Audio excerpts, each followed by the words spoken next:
आप मतलब बताइए रेप करने वाले भाई, बाबाओं से कौन सनातन कहाँ रेप हो रहा है, बताइए ना आप क्या। राम रहीम किस केस में अंदर गए? आप कैसे आप बता रहे हैं, आपको पता राम है, रहीम बाबा आप किस पता केस में है, अंदर गए? आपको पता है, राम रहीम नहीं बाबा आपको किस पता है कि मुझे क्या आप मामला, बताइए, राम क्या रहीम बाबा मामला है, किस- पता है आपको?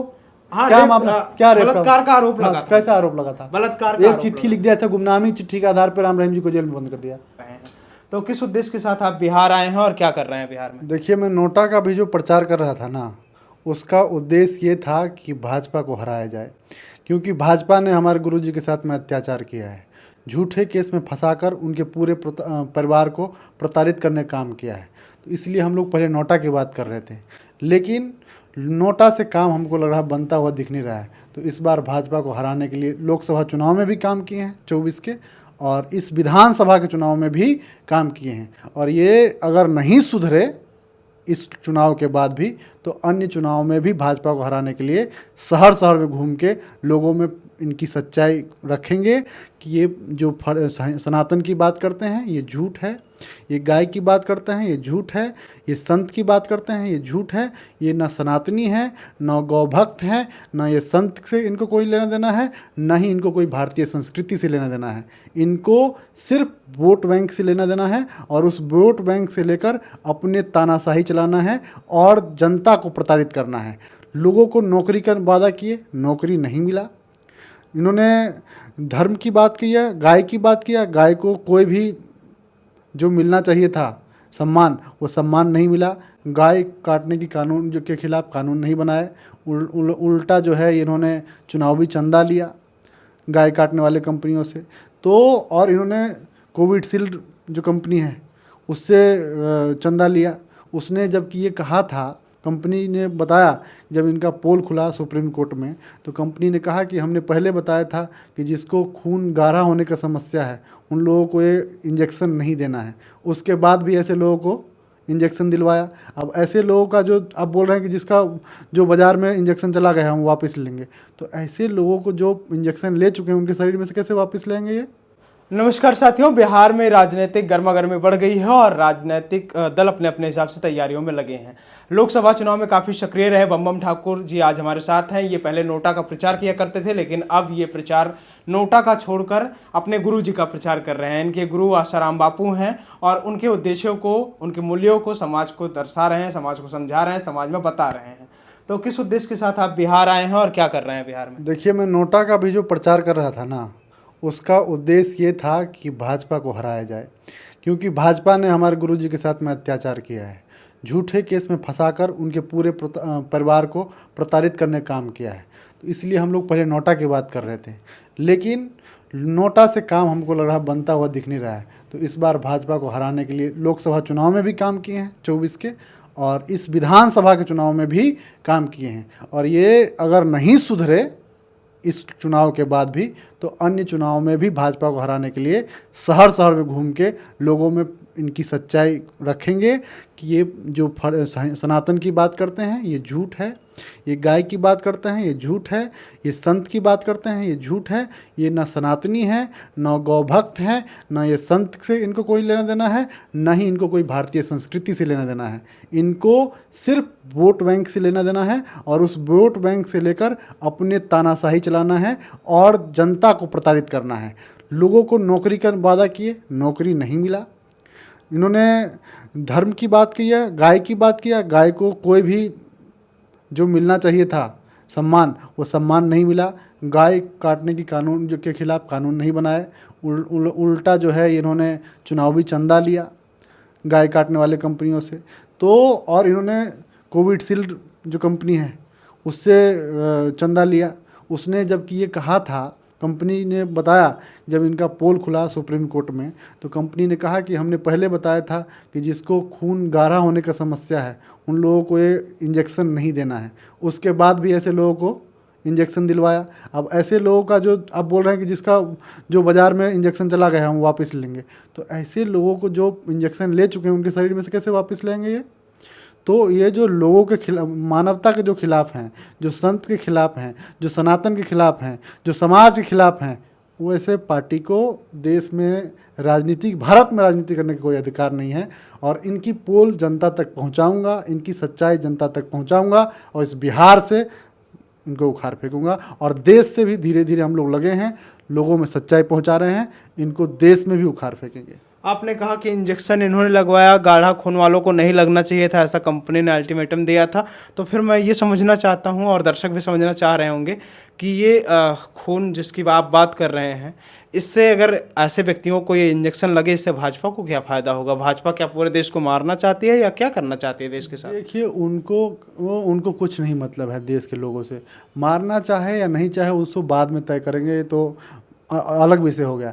लेकिन उन चुनाव चंदा मिल गया उस कंपनी से, तो इनको कुछ भी बेचे उनसे कोई मतलब नहीं है। देश के लोगों से कोई मतलब नहीं है, समाज के लोगों से कोई मतलब नहीं है, धर्म के लोगों से कोई मतलब नहीं है। तो ऐसे पार्टी को सत्ता में बैठा के अचार डालेंगे क्या? किस लिए जो है इनको सत्ता में पहुंचाया था? किस बात के लिए लोगों ने इनको वोट किया था? विकास मुद्दा था, क्या था मुद्दा? विकास, बेरोजगारी खत्म था ना। करना था। तो 2 करोड़ रोजगार देने की बात कर रहे थे, 15-15 लाख रुपए देने की बात कर रहे थे, कहाँ गया सब? गाय हत्या रोकने की बात कर रहे थे, कहाँ गया? हुआ कभी कुछ? खाली ये लोग चुनावी वादा करते हैं, बड़ी बड़ी गाल बजाने आता है, एक से एक झूठ बोलते हैं। अगर झूठ बोलने की प्रतियोगिता हो तो प्रधानमंत्री जी फर्स्ट आएंगे। अच्छा, हाँ तो क्या? और ये इतना आपका झूठ। अनुभव है? हाँ, हमारा नहीं, ये तो देश का अनुभव हो गया है। देश भर में लोग जान गए हैं। हर चुनाव में, पिछले चुनाव में बोले थे बिहार को 100 करोड़ देंगे, 125 करोड़ दे दें, 70 करोड़ दे दें, 80 करोड़ दे दें, 100 करोड़ दे दें, 125 करोड़ दे दें। अरे भाई, अरे तो क्या दिया तो है बिहार को। कहाँ दिया है भाई? इतना करोड़ टन लीटर पानी बह रहा है, कोसी पूरा डूब गया, बिहार पूरा डूबा हुआ है, और कितना देंगे बिहार को? मतलब जो है, जो थोड़ा बहुत भोजन आप लोग राशन जल जिससे के चल रहा प्यासे था, थे तो आपको जल ही तो मिलेगा। सुनो, जल के प्यासे थे और जल ही मिलेगा। जो बचा खुचा किसानों का खेती था उसको भी बर्बाद कर दिया इन्होंने। ये जो पानी आया और उसका, वो जो किसान का जो खेती डूब गई है, उसका शुद्ध लेने को तैयार नहीं है। किसी किसान को आप बताइए कि भाई किसी कोई मुआवजा मिला हो, जहाँ इनके घर में पानी गया हो उसको मुआवजा मिला हो, ऐसा कुछ नहीं है। या कोई राहत सामग्री पहुँचाया गया हो, कुछ नहीं है। हम तो देख रहे हैं कि गाय भैंस पानी में डूब रहे हैं, लेकिन कोई सुनवाई नहीं, कुछ नहीं। ये सब ऐसे नौटंकी है, कुछ देश के लिए नहीं करना है, बस जो है गाल बजाना आता है, बोलना बहुत अच्छा आता है, उसका प्रभाव पूरे देश में जो है पड़ जाता है। लोग इनके झांसे में आ जाते हैं कि नहीं, ये जो है बहुत अच्छा बोलते हैं, शायद ये हमारे चुनावी, हमारे जो है हमारे भाव है वो हमारे पूरा करेंगे, हमारे जो मांग है उसको समझेंगे। लेकिन ये सब फ्रॉड लोग हैं, तो कहाँ पूरा करेंगे? तो एक बार गाल बजाया, 2 बार गाल बजाया, 3 बार गाल बजाया, और 3 बार लोगों ने गाल बजवाया इनसे, और फिर वोट देते रहे। मतलब आपके हिसाब से तो इनको वोट ही नहीं देना चाहिए था फिर लोगों को। देखिए, इस देश में अंग्रेज को समझने में आदमी को वर्षों लग गए। उनके खिलाफ जब प्रदर्शन कर रहे थे तो मुट्ठी भर लोग कर रहे थे, सारे देश के लोग खिलाफ नहीं हुए थे अंग्रेज के, आप पता कर लीजिएगा। कांग्रेस को समझने में 70 साल लगे उनको, जो ये भी गड़बड़ कर रही है कुछ, या उसको समझने में 70 साल लगाए लोगों ने। तो भाजपा 10 साल, तो 10 साल के उनको समय दिया है, 12वां साल चल रहा है, 11वां 12वां साल।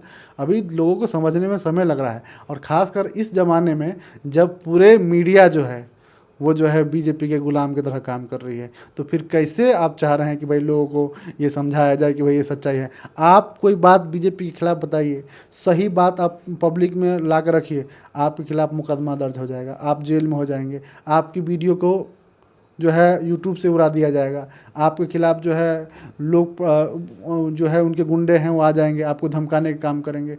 तो लोग कहाँ से बताएं, आप कैसे समझे लोगों को? अब प्रयास हो रहा है, लोगों तक धीरे धीरे बात पहुंच रही है।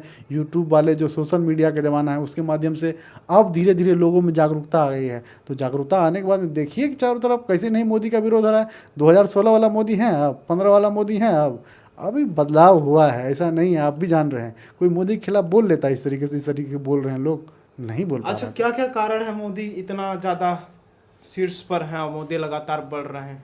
अभी तक थोड़ा सा डाउनफॉल हुआ था लोकसभा चुनाव में, लेकिन उसको कवर कर लिया उन्होंने, कई विधानसभा जीत लिए। तो आप लोग किस आधार पर ये कह रहे हैं कि मोदी की लोकप्रियता घट गई? बिहार में तो उतनी ही सीटें हैं, लगभग 2-3 सीटें कम हुई।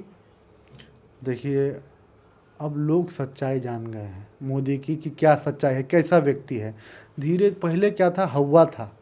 एक तो मीडिया के जो प्रचार तंत्र था उसका कमाल था, और दूसरा जो है उस समय लोग उनको समझे नहीं थे। अब जो है लोग समझने लगे हैं उनको, कि भैया ये आदमी क्या है, कितना सच बोलता है, ये जो बोलता है उसमें कितना बात सही है। अब जांच करने लगे हैं। पहले जांच नहीं कर रहे थे, आंख बंद करके भरोसा कर रहे थे। अब जब धीरे धीरे लोगों में सच्चाई पहुंची है तो लोग खिलाफ हैं। आप देखिए कहाँ आप देख बोल रहे हैं कि कोई बदलाव नहीं है।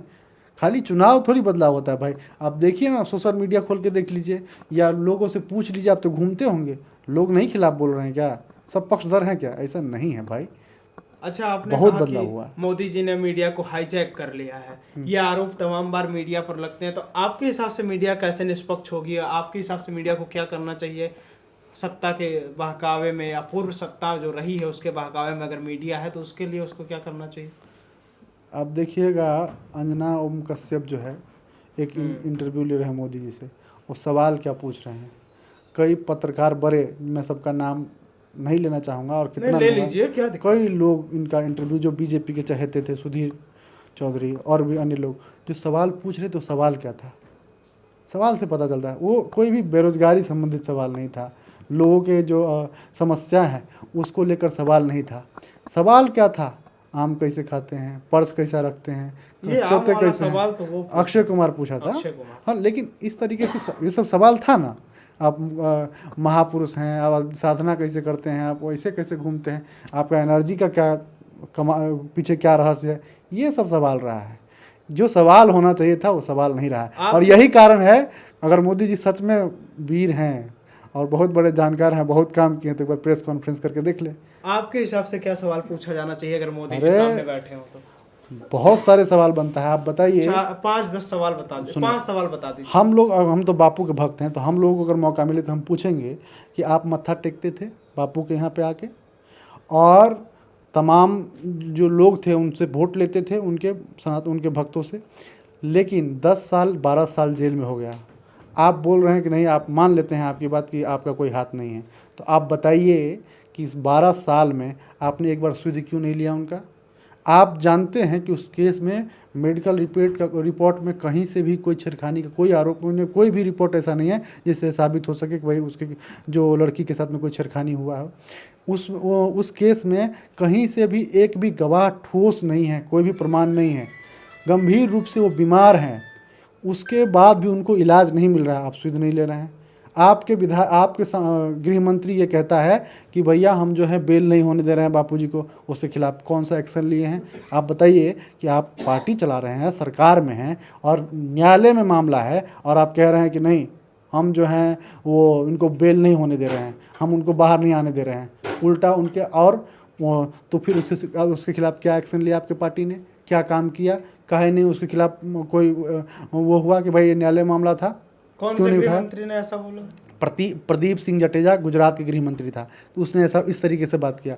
उसके बाद भी मैं बोल रहा हूँ, अभी जो उनके बापू के करोड़ों लोग जो हैं भक्त हैं, और वो सब सनातनी हैं, हिंदू समाज से हैं, और भी लोग धर्म के लोग हैं, लेकिन मुख्य रूप से ये लोग हैं। समझ गए? आप बताइए कि उन सबों का आस्था है बापूजी में, बापूजी से जुड़े हुए चीज़ों में आस्था है। जो अहमदाबाद का आश्रम है बापूजी का, जो अहमदाबाद में, वो प्रमुख रूप से है, वो सबसे पहला आश्रम बापूजी का है।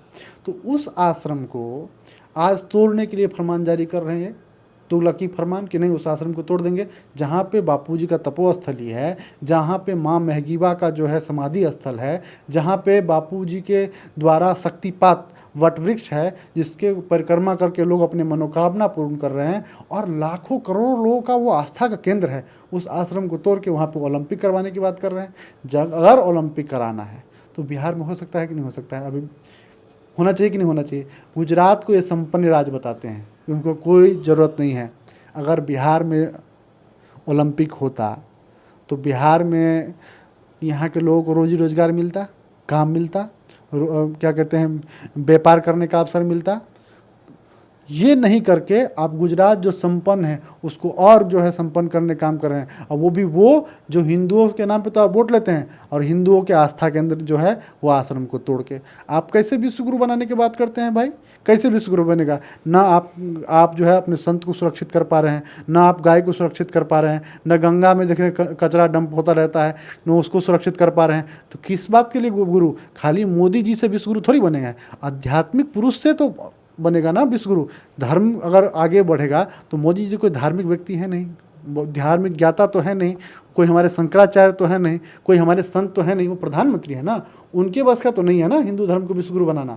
विश्वगुरु कौन बना सकता है? जो धर्म का ज्ञान रखता हो, और सारे धर्म के ज्ञान वालों को जेल में ठूस दिया उन्होंने, झूठे मुकदमा अरे लगा सब लगा। तो बाहर हैं, सब लोग कथा याचना कर रहे हैं, कौन लोग तपस्या कथा कर रहे हैं? सब। कौन लोग? नाम बताइए जितने आप, बाबा हैं, एक सब का बाहर नाम बताइए, हम बताएंगे उसके बारे में। कितने बाबा अंदर है वो बताइए आप, सुनिए, बाहर तो सब है। हम बता रहे हैं ना, आप बताइए ना कौन सा बढ़िया एक बाबा बाबा छोड़ के, बताइए एक बाबा जो छोड़ के अध्यात्म। सब बाबा बाहर हैं। क्यों? बहुत सारे लोग जेल में हैं। किनका नाम ले रहे हैं आप? बापू जी हैं, साईं जी हैं, राम रहीम जी हैं, कई लोगों को जेल में डाल दिया। सब जिनके पे ऊपर रेप का आरोप लगा उनको आप बाबा कह रहे हैं, और उनको सब बाहर करने की बात कर रहे हैं आप। सुनिए, जितने पवित्र बाबा हैं सब हैं, जिनको समाज में अच्छी ख्याति है, जो समाज के लिए अच्छे हैं, वो है बाहर। देखिए, एक बात होता है कि समाज के लिए एक सरकार की चमचागिरी करना होता है। अब ये और राम रहीम, सुनिए, ये राम रहीम बाबा जैसा अब वही है कि आप कहेंगे कि राम रहीम बाबा, सूर्यदास बाबा, और वो जो बाबा एक रेप केस में फंसे थे, इतने सारे बाबाओं का रेप केस में जितने फंसे वही आपके गुरु हैं। देखिए, नहीं, हमारे गुरु वो नहीं है। आप तो आप उनसे काहे सनातन की अपेक्षा कर रहे हैं? नहीं, सनातन क्यों नहीं उससे करें? विकसित क्यों हो नहीं रहा है। करें? आप मतलब बताइए रेप करने वाले ना, बाबाओं से कौन सनातन कहाँ बनेगा। रेप हो रहा है? बताइए ना आप। क्या राम रहीम किस केस में अंदर गए? आप कैसे आप बता रहे हैं? आपको पता राम है? रहीम बाबा आप किस पता केस में है? अंदर गए? आपको पता है? राम रहीम नहीं, बाबा आपको किस पता केस? है कि मुझे क्या आप मामला बताइए, राम क्या रहीम बाबा मामला है? किस- पता है आपको? हाँ, क्या रेप, मामला? क्या रेप बलात्कार का आरोप लगा था। कैसा आरोप लगा था? बलात्कार का एक आरोप चिट्ठी लगा। लिख दिया था, गुमनामी चिट्ठी के आधार पर बंद कर दिया। अब ये राम रहीम नमोए में कैसा नहीं, कैसा चरित्र है उनका? आप वो जो भी है उनका मामला है। आप कैसे आप सनातन बढ़ेगा? राम रहीम से नहीं, कैसे सनातन बढ़ेगा? आप धर्म की बात नहीं करते थे वो? नहीं, धर्म की बात करते थे तो आप सब धर्म की बात करते हैं ना। सेवा काम नहीं करते। सब धर्म का सद्भाव की बात कर रहे हैं आप कि सिर्फ सनातन और की बापू जी कर की रहे बात करें, हम अगर बापू जी की बात करें, दोनों केस है, दोनों केस में मेडिकल कोई एविडेंस नहीं है, कोई एक भी ठोस गवाह नहीं है। नारायण साईं की बात करें, एक भी ठोस सबूत नहीं है, एक भी गवाह नहीं है, उनको जेल में ठूस दिया। बोल रहे हैं कि नहीं बलात्कारी लोग, तो बलात्कारी तो किसको घोषित करा दीजिए, आप घोषित करा दे क्या? आप बताइए कि आपके अरे खिलाफ दो हमारे लड़की ऊपर खड़ा हो कैसे जाता आरोप है। लगेगा जो हमने नहीं किया है तो? भाई, कुछ करने की आवश्यकता ही नहीं है। आजकल जो है जो चाहे वो कर लो। 12 साल पुराना कैसे आधार बनता है? किस आधार पे आप सजा करवा लें? किस आधार पर सजा हो गया? किस आधार पर मुकदमा दर्ज हो गया? लगा दे, लिख दे कोई किसी के खिलाफ, नहीं चलेगा जब तक सरकार आपके खिलाफ नहीं है। समझने की कोशिश कीजिए। इतने राम रहीम जी के क्या व्यक्तिगत मामला है, बाकी अन्य कोई मामला होगा तो हमको नहीं पता, लेकिन जो उनके ऊपर आरोप लगा था, जिस आरोप में वो बंद है, उनका जांच करवा लीजिए, पता कर लीजिए कि एक गुमनामी चिट्ठी के आधार पर सजा हो गया। अब क्या कोई मेडिकल आधार तो होगा नहीं? 2004 में गुमनामी चिट्ठी लगा और 2016 में हुआ। तो ये सब इस तरीके से संतों को बदनाम करने का काम चलता रहा है, पहले से भी होता रहा है। चाहे कबीर जी हो, चाहे नानक जी हो, सुकरात हो, सुकरात को जहर दे दिया गया था। ऐसा नहीं कि पहले बापू जी हैं। गौतम बुद्ध को जानते हैं? हाँ, जानता हूँ। बिहार की धरती पे हैं आप, बुद्धिस्ट करो। आज चाइना तक जो है बुद्धिस्ट फैले हुए हैं। आपको पता है कि उनके ऊपर बलात्कार का आरोप लगा था? पता है? नहीं, मुझे नहीं। तो पता करिए। लेकिन उन्होंने तो सुनो, उनके ऊपर आरोप लगा था। उनके जहां वो रहते थे उस बाग में से उस महिला के साथ जो है खोद के उसमें से निकाल दिया था, उसकी लाश मिली थी। जहाँ आप बाबा कैसे? रहते थे। हाँ जी, आपको नहीं पता? तो गौतम बुद्ध भी रेपिस्ट थे। अरे भाई, रेपिस्ट क्या अच्छा, थे? आप वो कह रहे सारे हैं ना? नहीं, हम ये कह रहे हैं कि ऐसे संतों के प्रति के खिलाफ साजिश होता है। लोग जो अंधियारे के पुजारी हैं, जो लोग सनातन को आगे बढ़ते हुए नहीं देख पाते, जो लोग धर्म को आगे बढ़ते हुए नहीं देख पाते, वो लोग इस तरीके के षड्यंत्र करते हैं और उनको जेल में रखने का काम करते हैं। सत्ता वाले लोग खास कर करते हैं। कहा है कि भैया उनको दवाई कंपनी से चंदा लेना है, उनको ये ईसाई वाले से चंदा लेना है, धर्मांतरण गैंग से चंदा लेना है, उनको जो है और लोगों को भी रिझा के रखना है, जो दारू सिगरेट की कंपनी है उसको भी रिझा के रखना है। और ये बापू जी जैसे लोग जो हैं वो उनके काम में आ रहे आते हैं, क्योंकि वो जैसे दीक्षा बापू जी से जुड़ो तो आप शराब छोड़ देते हैं, आप मांस छोड़ देते हैं, आप तो उनसे जो है चुनावी चंदा आता है कि ऐसे लोगों को बंद करो ताकि हमारे बीमार हो लोग तो हमारी दवाई बिके। आयुर्वेद की बात करते हैं, अंग्रेजी दवाई का नुकसान होता है, वो लोग चंदा देते हैं। इस तरीके से होता है। और दूसरा क्या है, नेता लोग कोई भी ऐसे पावरफुल लोगों को देखना पसंद नहीं करते हैं जो उनके अनुकूल होकर नहीं चल सकते हैं। अगर वो बाहर होते हुए कोई भी महापुरुष उनको लगता है कि ये सवाल हमसे भी पूछ सकता है जो विपक्ष से पूछ रहे थे, तो उनको जेल में पहले बंद करा देते हैं, या उनको जिनसे ये बात का डर होता है कि हम कोई गलत काम करेंगे, सरकार के खिलाफ कोई गलत सरकार में रहते हुए कोई हम गलत काम करेंगे, गरीब को सताने का प्रयास करेंगे, धर्म के खिलाफ कोई काम करेंगे, तो ये लोग हमारे खिलाफ मुखर होकर आवाज़ उठाएंगे। ऐसे संतों को ये लोग जेल में बंद करा देते हैं। अच्छा, एक बात और, आपने कहा कि मोदी जी ने 2 करोड़ रोजगार का वादा किया था जी। क्योंकि आप बिहार में ही घूम रहे हैं, बिहार की राजनीति को अच्छे से समझ भी रहे हैं। यहाँ एक वादा और हो रहा है, बिहार के हर एक परिवार को सरकारी नौकरी, और जिस पार्टी को आपको सपोर्ट कर रहे हैं, आप कर रहे हैं कि नहीं ये नहीं जानता, लेकिन मोदी को हराना है तो उन्हीं को सपोर्ट करना पड़ेगा, ऐसा लोग मानते हैं। और कोई दल उतना मजबूत नहीं है जिसको सपोर्ट करने से हो जाए। तो हर घर रोजगार दे पाएंगे वो लोग? देखिए, तेजस्वी यादव की मैं बात कर रहा हूँ। देखिए वो तो तेजस्वी जी जानेंगे, हम क्या बताएंगे। वो क्या कह रहे हैं नहीं कर रहे हैं, उनका चुनाव प्रचार करने का तरीका अलग है। जैसे 15 लाख दे रहे थे तो दिए कि नहीं दिए, वो मोदी जी का विषय था, हम उस पर क्या बोले। जैसे आपने अभी अब कहा, हम ये कह रहे हैं, इन्होंने गलत किया, सुनो, हम ये कह रहे हैं बस कि आप देखिए, अगर गलत किया तो उसको सबक सिखाइए।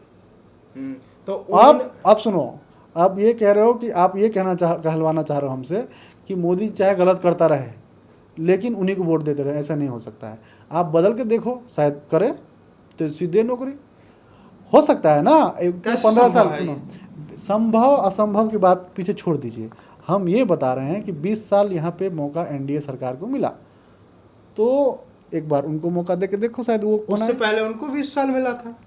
नहीं 15 साल तो मिला था। तो देखो उसका जो परिणाम था, उससे जो नाराजगी थी, तो लोग बदलाव किए थे, नहीं किए थे। अब इनके प्रति नाराजगी है, लोग इनकी जो है सच्चाई जान गए कि ये भी किसी काम के नहीं है, तो बदल के देखे। और मैं तो ये कहता हूँ कि लोकतंत्र में सरकार बदलती रहनी चाहिए।